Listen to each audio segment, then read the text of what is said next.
Kita order hari ni esok sampai. Produk ni recommended by kami lah sebagai pengguna. Daripada segi servis, okey, mudah diuruskan. Operate dia mudah. Dari segi nak cabut, nak disable, pasang tu mudah. Yang keduanya adalah daripada segi servis. Setakat ni, Alhamdulillah, kita order hari ni esok sampai. Kita rasa macam, wow. Kan, kalau tak silap kita order Khamis, Jumaat tu dia datang pasang bersama dengan dua technical dia, installer, and then berserta dengan latihan. Dia siap training terus. Dia siap install yang share tu. Saya ada dia punya apps dia kan. So sekarang dia dah boleh link dah pakai phone. Tu pun kita tak pakai lah. Untuk presentation memang, exhibition memang recommend. Biasanya kalau kita bawa kat sini lah kita untuk buat display, kita guna juga kalau ada sekolah datang ke ibu pejabat, kita akan gunakan ni sebagai macam medium untuk buat sharing interaktif tu. Kat sini kita tak pakai phone lah, sana kita memang link dengan kita punya iPad.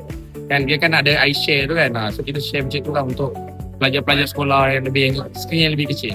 Ada Arvia baru canggih.